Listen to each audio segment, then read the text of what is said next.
آج ہم نے 7واں پارہ پڑھنے اور سننے کی سعادت حاصل کی ہے۔ 7ویں پارے کے شروع میں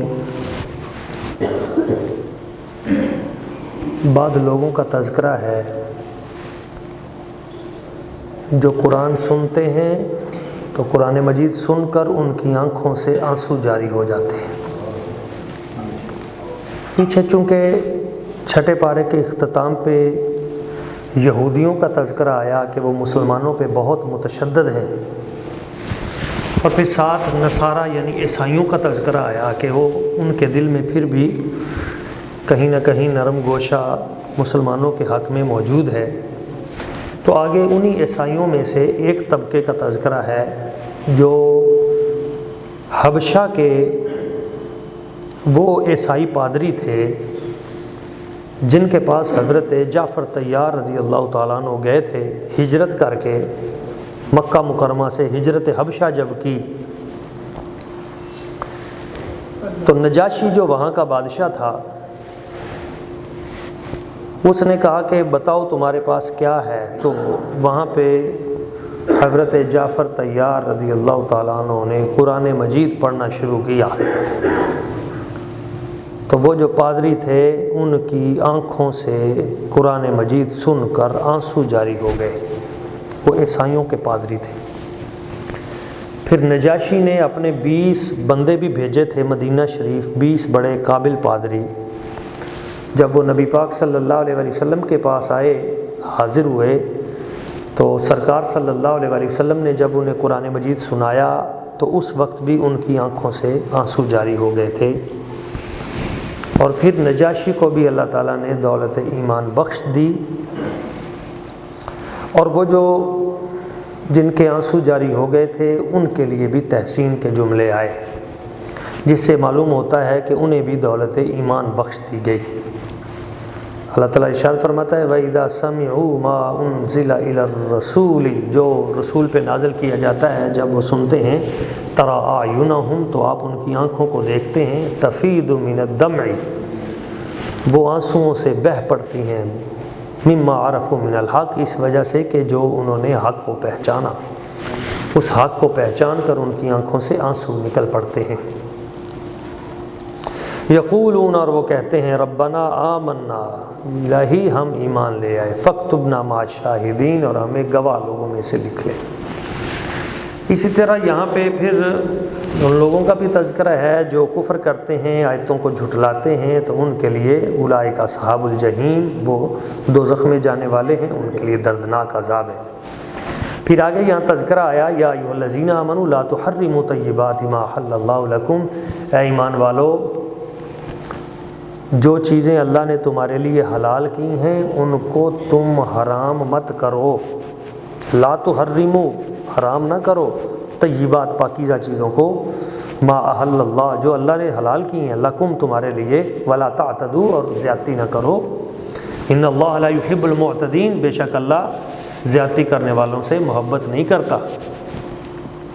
تو یہاں ان لوگوں کے لیے ہے جو خود بخود ہی بعض چیزوں کو اپنے اوپر حرام قرار دے دیتے تھے، کچھ اپنے تقوی کی وجہ سے، کچھ اپنے استغنا کی وجہ سے، اور وہ کہتے تھے مجھ پہ یہ چیز حرام ہے، مجھ پہ یہ چیز حرام ہے۔ تو جو اللہ کی حلال کردہ چیزیں ہیں ان کو اپنے اوپر حرام قرار نہ دیں۔ ہاں وہ چیزیں جو تمہارے وجود کے لیے، صحت کے لیے نقصان دہ ہیں ان سے بچتے رہیں۔ مثال کے طور پہ بلڈ پریشر کا اگر کوئی مریض ہے تو وہ نمک زیادہ کھائے گا تو اس کو نقصان ہوگا، تو اس سے بچے۔ وہاں پہ وہ حدیث پاک ہے، حضور نے فرمایا خیر الدوائی العزم، بہترین میڈیسن جو ہے وہ پرہیز کرنا ہے۔ شوگر کا مریض ہے تو وہ چینی سے تھوڑا اجتناب کرے، آلو سے ذرا بچے، چاولوں سے ذرا بچے۔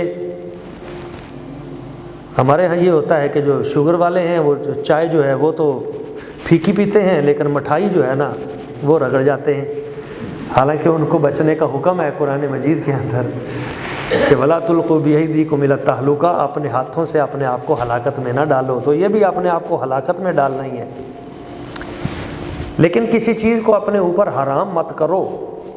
اس سے وہ لوگ بھی تھوڑا سا جو ہے وہ خدا کا خوف کھایا کریں جو مسلمانوں کی ہر شے کوئی حرام دینے پہ تلے ہوئے ہیں.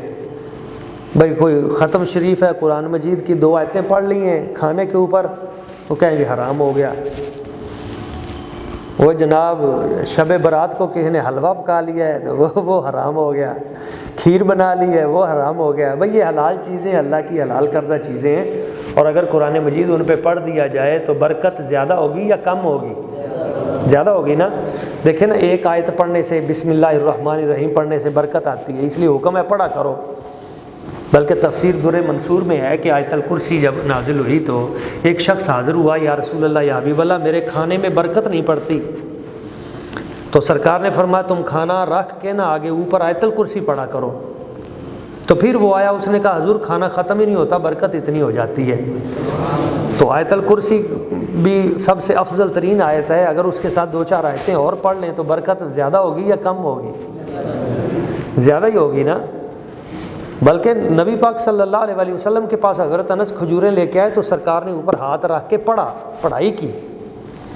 حضرت ام سلیم رضی اللہ تعالیٰ عنہ، حضرت انس رضی اللہ تعالیٰ عنہ کی والدہ محترمہ، انہوں نے حضور کے پاس حلوہ بھیجا تو سرکار نے سامنے رکھ کے اس پہ ہاتھ رکھ کے پڑھائی کی.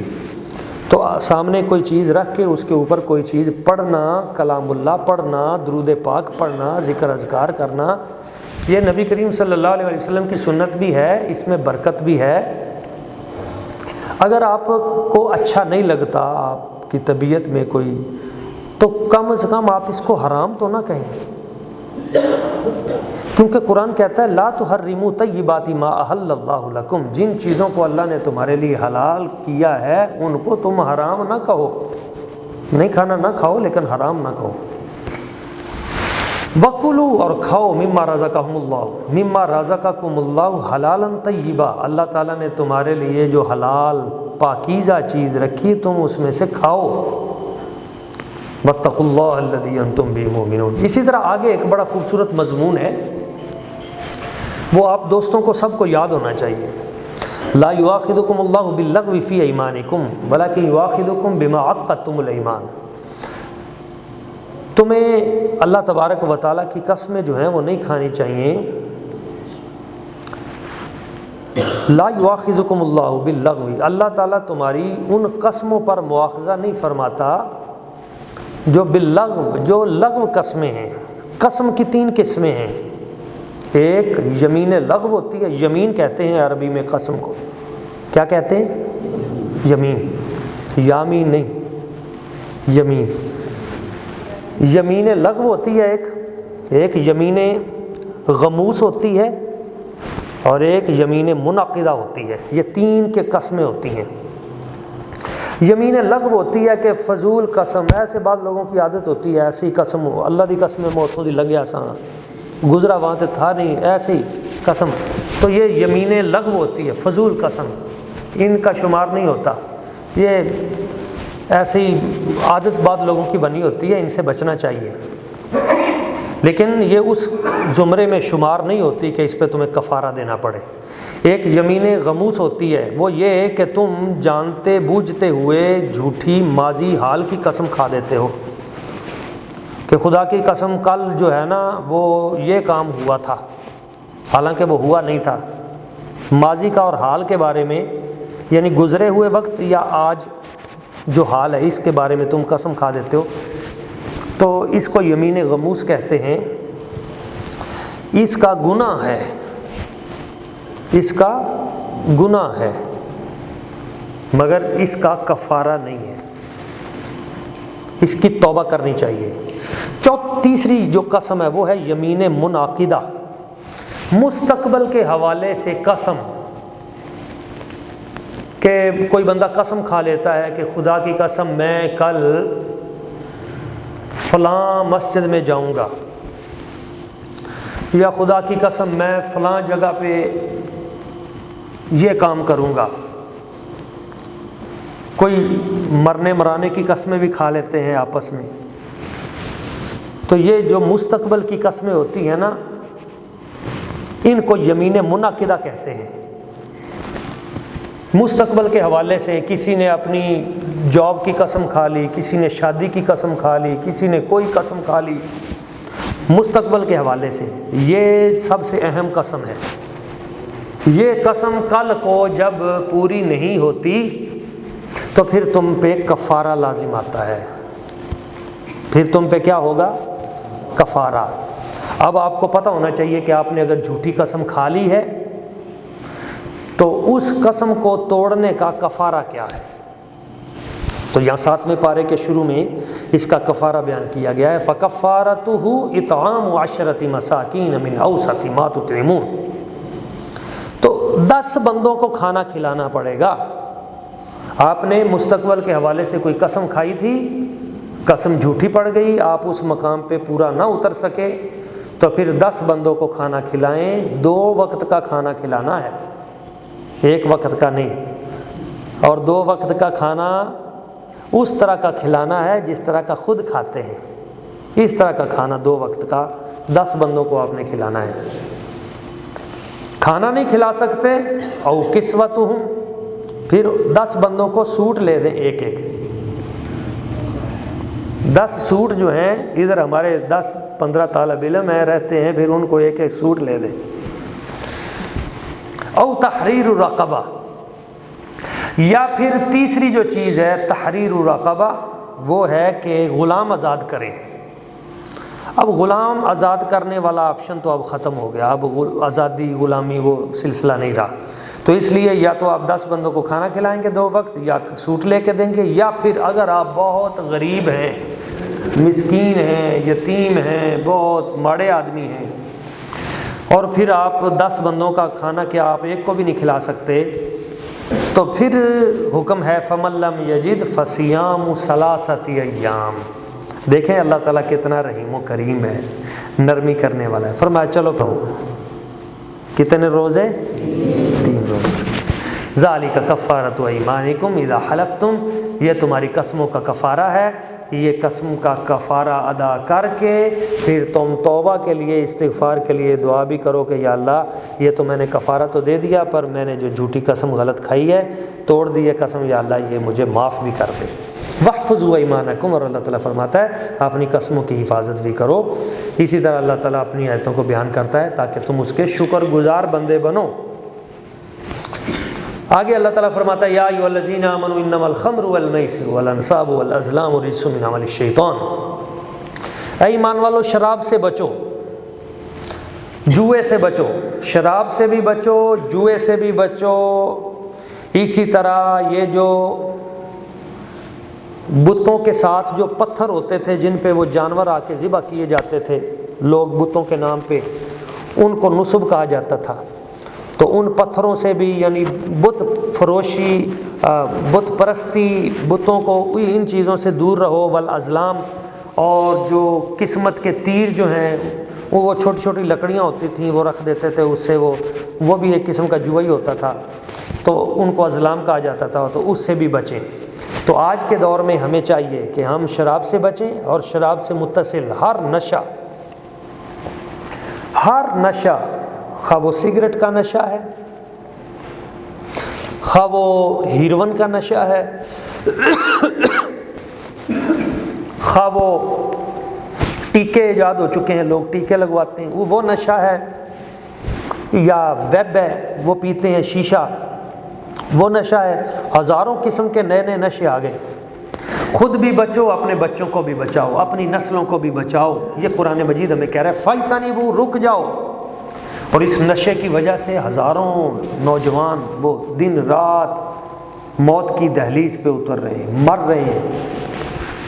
لعلکم تفلحون، بچنا چاہتے ہو تو ان 4 چیزوں سے بچو۔ تو ایک ہو گیا نشہ، شراب، اور اسی طرح جوا۔ اب جوئے میں بھی ہماری قوم پڑ گئی ہے، اب وہ پیسے اکٹھے کرتے ہیں، وہ مختلف ایپس بنی ہوئی ہیں، ان میں ڈالتے ہیں تاکہ پیسے آئیں۔ جوا تکا لگ گیا، اسی طرح نمبر کھیلتے ہیں، اسی طرح جناب وہ ہر مہینے نمبر آتے ہیں۔ وہ ادھر ہمارے پاس بھی کبھی کبھی کوئی آ جاتا ہے، جی آپ جو ماشاءاللہ نماز پڑھتے ہیں قاری صاحب کو نمبر لا دو۔ ہم کہتے ہیں یہ حرام کا کام آپ ہم سے کرواتے ہو، کچھ حیا کرو، ہم تمہیں روکتے ہیں۔ یہ جوئے بازی، یہ اس طرح کی نمبروں کی گیمیں، اور اب تو آگے NFT آ گئی ہے، اس میں ہمارے بچے دھڑا دھڑ ہماری قوم اس میں پھنستی جا رہی ہے، لاکھوں کی تعداد میں ہمارے نوجوان بچے 30,000 روپیہ ڈالو پھر آپ کو $1.5 دو آئے گا روزانہ، پھر بندے اور بھی پھنسا کے دو، نئے بندے، اور وہ جوا بھی ہے، وہ سود بھی ہے، پیسے کے بدلے میں آپ ان سے پیسہ لیتے ہیں، یہ سود ہے، پیسہ دے کے روزانہ اس پہ منافع لیتے ہیں، یہ سود ہے۔ اور دوسرا، اس کا پتہ نہیں ہے کہ اس ایپ نے کس وقت بند ہو جانا ہے۔ دیکھیں اس کی کوئی گراؤنڈ ریالٹی تو نہیں ہے کہ کل کو وہ غائب ہو جائے تو آپ کسی کو پکڑیں جی، کس کے اوپر کیس کریں گے؟ تو نتیجہ کیا ہے کہ اس طرح وہ لوگ کرتے ہیں، پھر آپ کو اسی میں سے وہ جو آپ بندے پھنسا کے دیتے ہیں اس میں سے تھوڑا سا تبرک آپ کو دے دیتے ہیں، باقی وہ آگے بندے پھنسانے پہ لگ جاتے ہیں، اور نتیجہ کیا نکلتا ہے کہ جب وہ کافی سارا سرمایہ اکٹھا کر لیتے ہیں تو اس کے بعد آہستہ سے وہ غائب ہو جاتے ہیں۔ اور پہلے اس طرح کی سینکڑوں ایپس پہلے بھی آئی ہیں، اس طرح کے 2 نمبر دھندے پہلے یہاں ہوئے ہیں، اور پھر وہ صفحہ ہستی سے غائب ہوئے ہیں، اور پھر آپس میں لوگوں کی لڑائیاں ہوئی ہیں کہ میں نے تو تجھے دیے تھے پیسے، میرے پیسے نکال۔ تو اس لیے خدا را یہ جوئے کی جو نئی قسمیں ہیں، یہ سود کی جو نئی قسمیں ہیں جن کو آن لائن ٹریڈنگ کے نام پر لانچ کر دیا گیا ہے، اور اس طرح لوگوں کو جناب موبائل کے ذریعے، مختلف ایپس کے ذریعے، انٹرنیٹ کے ذریعے، دیکھیں ایک ہے صحیح ٹریڈنگ حلال، آپ کوئی چیز خریدتے ہیں اس کو آگے آپ بیچ دیتے ہیں، چیز خرید کے آگے بیچنا، اس میں سے جائز منافع لے لیتے ہیں، اس کی گنجائش ہے، لیکن پیسہ دے کے آپ پیسہ لیتے ہیں، یہ جائز نہیں ہے۔ تو اس لیے اپنے آپ کو بھی بچائیں، اپنی نسلوں کو بھی بچائیں۔ اسی طرح اللہ تعالیٰ فرماتا ہے کہ شیطان تو چاہتا ہی یہ ہے کہ تمہارے درمیان بغض و عداوت پیدا کر دے، شراب پہ لگا کے، تمہیں جوئے پہ لگا کے آپس میں لڑا دے، اور تمہیں اللہ کے ذکر سے دور کر دے، اور تمہیں عن الصلاۃ، نماز سے بھی دور کر دے۔ تو کیا تم باز نہیں آؤ گے؟ کب باز آؤ گے؟ اللہ اور اس کے رسول کی اطاعت کرو، واحذروا، ڈر جاؤ، ہٹ جاؤ ان کاموں سے، برائی والے کاموں سے۔ تو یہاں پہ اللہ تعالیٰ آگے ارشاد فرما رہا ہے، پھر کچھ قوانین بیان کیے گئے ہیں آگے، ان قوانین کا تعلق جو ہے وہ مسجد حرام سے بھی ہے اور شہر مکہ مکرمہ سے بھی ہے۔ اس میں یہ بھی ہے کہ تم لوگ لا تقتلوا الصید وانتم حرم، جب تم حرم پاک میں ہو تو وہاں پہ تم نے شکار نہیں کرنا، جو کوئی تم ایسے شکار کرے گا وہاں پہ احرام باندھ کر تم حرم میں چلے گئے، وہاں شکار کرو گے تو جس طرح کا جانور شکار کرو گے اسی طرح کا جانور تمہیں صدقہ کرنا پڑے گا۔ تو جو محرم ہے، احرام جس نے باندھا ہوا ہے، اس کو شکار کی اجازت نہیں، البتہ سمندری شکار کی اس کو اجازت ہے، بری شکار کی اجازت نہیں، بحری شکار کی اجازت ہے، یعنی سمندری شکار کر سکتا ہے احرام والا بندہ، لیکن بری جو زمینی شکار ہے اس کی اجازت نہیں۔ اسی طرح احل لکم صید البحر وطعامہ، اور یہاں پہ یہ بھی گنجائش دی گئی کہ سمندروں کا جو کچھ ہے وہ تمہارے لیے حلال ہے، یعنی سمندری مچھلی اس کی اجازت دی گئی ہے کہ اس کا کھانا، اس کا ذبح وہ تمہارے لیے خود بخود ہی ذبح ہے، اگر تمہاری آنکھوں کے سامنے وہ مرتی ہے تو تمہارے لیے حلال ہے۔ اس طرح بعض چیزوں کی برکت اور ان کا مقام بیان کیا گیا ہے، شہر حرام ہے، اور اسی طرح مسجد حرام ہے، خانہ کعبہ ہے، اور اسی طرح وہ جانور جو تم قربانی کے لیے خریدتے ہو اور اس جانور کے گلے میں جو رسی، تو فرمایا یہ ساری کی ساری چیزیں جو ہیں یہ بابرکت ہیں۔ اور اسی طرح اللہ تعالیٰ فرماتا ہے کہ اللہ جانتا ہے جو کچھ آسمانوں اور زمینوں میں ہے، اور یہ بھی فرمایا گیا کہ خبیث اور پاک چیز ان کو برابر مت سمجھو، اور یہ بھی فرمایا گیا کہ ایمان والو لا تسألوا عن اشیاء ان تبد لکم تسؤکم، ہر چیز کے بارے میں سوال نہ کیا کرو کہ اس کا جواب تمہیں بتایا جائے تو پھر تمہیں پریشانی بنے۔ کچھ لوگ ہر وقت کھڑے ہو کے حضور سے سوال کرتے تھے، حضور بتاؤ میرا باپ کون ہے، کوئی کہتا تھا حضور بتاؤ میں حلالی ہوں یا، تو جب پھر جواب ملتا تھا تو پھر ٹینشن ہوتی تھی کہ یہ کیا بنا، تو اس لیے روکا گیا ہے کہ بے تکے سوال نہ کرو، اور بے وجہ سوال کرنے بھی نہیں چاہیے، علماء سے بھی بے وجہ کے سوال، بے تکے سوال وہ نہیں کرنے چاہیے، کوئی علمی سوال ہو تو وہ ضرور کرنا چاہیے، لیکن ایسے استہزاء کے لیے، تمسخر اڑانے کے لیے، پھنسانے کے لیے یہ، بلکہ صوفیاء کرام، اولیاء کرام نے تو بڑی خوبصورت بات کی ہے۔ رسالہ قشیریہ میں امام قشیری فرماتے ہیں جب تم اپنے شیخ، اپنے مرشد کی مجلس میں جاؤ تو ابتداء الکلام عند شیخی ہی اول جنایت فی الطریقہ، اپنے شیخ کی مجلس میں بیٹھ کر کلام کی ابتدا کر دینا یہ بھی ولایت کی غلطیوں میں پہلی غلطی ہے، یہ بھی خطا ہے کہ آپ نے وہاں پہ جا کر بیٹھ کے ابتدا کیوں کی بات کی، انہیں سب پتہ ہے۔ اس طرح فرمایا ما جعل اللہ من بحیرۃ ولا صائبۃ ولا وسیلۃ ولا حام، اور یہ بحیرہ اور صائبہ اور وسیلہ اور حام یہ کوئی چیز نہیں ہے، یہ وسیلہ سین والا نہیں ہے، یہ سواد والا وسیلۃ ہے، کہیں وہ وسیلہ نہ سمجھ لیں، وہ بڑی چیز ہے، اس کے پیچھے آیت گزر چکی ہے، یا ایھا الذین آمنوا اتقوا اللہ وابتغوا الیہ الوسیلہ، اے ایمان والو اللہ سے ڈرو اور وسیلہ تلاش کرو، یہ سواد والا وسیلہ ہے، یہ دھیان رکھنا، کہیں کوئی یہ پڑھ کے آپ کو اس کا معنی نہ بتا دے۔ یہ وسیلہ کیا ہے؟ یہ اللہ تعالیٰ فرماتا ہے کہ یہ جو بحیرہ ہے، صائبہ ہے، وسیلہ ہے اور حام ہے، یہ کوئی شے نہیں ہے۔ یہ نا عرب لوگ اپنی اونٹنیوں میں سے کچھ اونٹنیاں ہوتی تھیں، وہ کہتے تھے یہ اونٹنی ہم نے بتوں کے نام پہ چھوڑ دی ہے، اس کا دودھ صرف بتوں کے جو پتھر ہوتے تھے انہی پہ بہایا جائے گا، اس کو بحیرہ کہتے تھے۔ کچھ اونٹنیاں ہوتی تھیں ان کے کان کاٹ کے چھوڑ دیتے تھے، 4-5 بچے دے دیتی تھی، اس کے کان کاٹ کے چھوڑ دیتے تھے صحرا میں، یہ جدھر مرضی چرے، اس کو چھیڑنا نہیں ہے، تو اس کو صائبہ کہتے تھے۔ اور کچھ اونٹنی ہوتی تھی جو 3-4 بچے مادہ ہی دیتی تھی، یعنی اونٹنی نے اونٹنی دی بار بار، تو اس کو وسیلہ کہتے تھے، اس اونٹنی کو، اس کو بھی وہ بتوں کے نام پہ چھوڑ دیتے تھے۔ بلا حام، اور کچھ اونٹ ہوتے تھے بہت ساری اونٹنیوں کے ساتھ جو ہوتے تھے، اور پھر اس کے بعد ان کو جب وہ زیادہ عمر کو ہو جاتے تھے تو پھر ان کو وہ بتوں کے نام پہ چھوڑ دیتے تھے۔ تو اللہ تعالیٰ فرماتا ہے ان کی کوئی ویلیو نہیں، کوئی حیثیت نہیں ہے۔ تو جب مکہ فتح ہوا تو یہی جانور جو پکڑے گئے تو صحابہ کرام نے عرض کی یا رسول اللہ صلی اللہ علیہ وسلم، اب ان کو اوپر تو بتوں کے نام ہیں، ان کے اوپر ٹھپے بھی بتوں کے نام کے لگے ہوئے ہیں، اب ان کا کیا کریں؟ تو سرکار نے فرمایا ان کو لٹاؤ اور ان کی گردن پہ چھری بسم اللہ اللہ اکبر پڑھ کے چلاؤ اور تم کھاؤ، یہ تمہارے لیے حلال ہے۔ اس کا مطلب ہے کہ یہ جو بعض لوگ کہہ دیتے ہیں کہ کسی جانور پہ کسی شے کا نام آ جائے تو حرام ہو گیا، حرام ایسے نہیں ہوتا۔ جس وقت آپ نے اس کو ذبح کرنا ہے تو بوقت ذبح بسم اللہ اللہ اکبر اگر پڑھا ہے تو پھر وہ جانور حلال ہی ہوتا ہے۔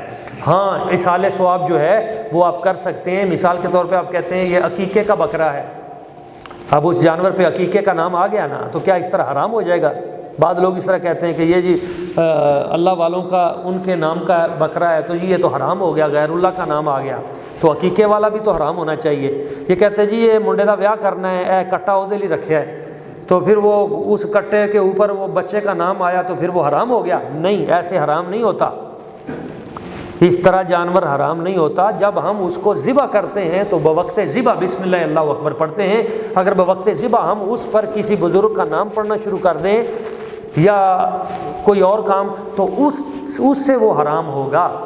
ہاں، اگر کوئی جانور ذبح کریں بسم اللہ اللہ اکبر پڑھ کے اور اس کا اجر و ثواب ہم کسی نیک ہستی کو بھیج دیں کہ یا اللہ اس کا اجر و ثواب میں فلاں کو بھیجتا ہوں، تو یہ حرام نہیں ہے، یہ حلال ہے، بہتر ہے، بلکہ ایک رخ سے یہ سنت رسول ہے کہ نبی پاک صلی اللہ علیہ وسلم نے مولا علی شیر خدا کرم اللہ وجہ الکریم کو حکم دیا تھا کہ تم ہر سال 2 قربانیاں کرنا، ایک تم نے میری طرف سے کیا کرنی ہے، ایک اپنی طرف سے کیا کرنی ہے۔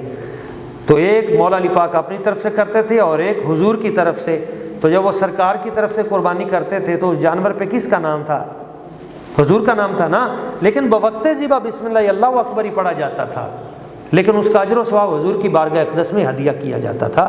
تو اس طرح ہم اپنے بزرگوں کی طرف سے، اولیاء کی طرف سے، والدین کی طرف سے، کسی کے والدین چلے گئے ہیں تو وہ ان کی طرف سے بھی قربانی میں حصہ ڈال سکتا ہے ان کے ایصال ثواب کے لیے، اس میں کوئی حرج والی بات نہیں ہے۔ اسی طرح یہاں پہ یہ بھی فرمایا گیا کہ جب کسی بندے کا آخری وقت آ جائے تو اس آخری دے تاکہ بعد میں پریشانی پیدا نہ ہو۔ اسی طرح حضرت عیسیٰ علیہ السلام کا تذکرہ ہے۔ اللہ تعالیٰ فرماتا ہے جب کل قیامت کا دن آئے گا تو اللہ تعالیٰ اس وقت بھی حضرت عیسیٰ علیہ السلام کو بتائے گا کہ یاد کرو میری نعمت کو جو میں نے تم پہ کی اور تمہاری والدہ پہ کی۔ اذ ایدتک بروح القدس، جب میں نے روح القدس کے ذریعے تمہاری مدد کی تھی۔ اے عیسیٰ علیہ السلام یاد کرو، تم پنگوڑے میں بھی بولے تھے، کہولت بزرگی میں بھی بولے تھے، یاد کرو اس وقت کو جب میں نے تمہیں کتاب دی تھی، حکمت دی تھی، تورات و انجیل دی تھی، اور یاد کرو اس وقت کو کہ جب تم پرندے کو زندہ کر رہے تھے میرے حکم سے، یاد کرو اس وقت کو جب پرندہ اڑا رہے تھے، جب اندھوں کو آنکھیں دے رہے تھے، والابرصا کوڑیوں کو ٹھیک کر رہے تھے، وَإِذْ تُخْرِجُ الْمَوْتَى بِإِذْنِی اور میری دی ہوئی اجازت سے تم مردوں کو بھی زندہ کر رہے تھے، یاد کرو اس وقت کو۔ تو یہ اللہ تعالیٰ ساری چیزیں یاد کروا کے پھر حضرت عیسیٰ علیہ السلام سے کہتا ہے یہ ساری چیزیں یاد کرو۔ وہ کہتے ہیں یا اللہ مجھے یاد ہے، تیرے احسانات ہیں، تیری مہربانی ہے۔ تو اللہ تعالیٰ فرماتا ہے بھئی یہ بتاؤ بھئی یہ جو لوگ تمہیں پوجنا شروع ہو گئے اور لوگوں نے تمہیں بیٹا کہنا شروع کر دیا، یہ ان کو کس نے کہا تھا؟ تو حضرت عیسیٰ علیہ السلام وہاں عرض کریں گے قیامت والے دن، یا اللہ میں اس سے بری ہوں، میں نے ان کو یہ باتیں نہیں کی اور میں کہہ بھی کیسے سکتا ہوں؟ کیا میں اس کا حقدار ہوں کہ میں ایسی بات کروں؟ یہ انہوں نے اپنی طرف سے خود گھڑ لی ہیں اور تو جانتا بھی ہے یا اللہ کہ یہ انہوں نے خود گھڑ لی ہیں، میں تو ہمیشہ تیرا عبد اسی میں فخر محسوس کرتا رہا ہوں۔ تو یہاں پہ وہ تذکرہ بھی کیا گیا کہ یاد کرو وہ وقت حضرت عیسیٰ علیہ السلام نے جب رب سے کہا تھا انزل علینا مائدۃ من السماء، یا اللہ ہم پہ آسمان سے دسترخوان اتار، اسی لیے اس کو سورہ مائدہ کہتے ہیں۔ یا اللہ آسمان سے دسترخوان اتار، تکون لنا عید لاولین وآخرین، تاکہ ہمارے اول و آخر کے لیے وہ عید کا دن بن جائے اور تیری نشانی بن جائے۔ تو یارو اس سے یہ بھی سبق حاصل ہوا کہ جب آسمانوں سے روٹی اترے، سالن اترے، دسترخوان اترے، تو عید لاولین، عیسیٰ علیہ السلام کہتے ہیں وہ ہمارے اول و آخر کے لیے عید کا دن بن جائے۔ جس دن کھانا پینا اترے وہ تو عید کا دن بن جائے، تو جس دن خود ذات رسالت مآب آئیں، نبی پاک صلی اللہ علیہ وسلم آئیں، تو اس کو اگر کوئی عید میلاد النبی کہہ دے، نبی پاک صلی اللہ علیہ وسلم کے میلاد کی خوشی کا دن، تو اس میں کوئی پریشانی والی بات کون سی ہے؟ تو جس دن نعمتیں نازل ہوتی ہیں وہ دن عید کے ہوتے ہیں۔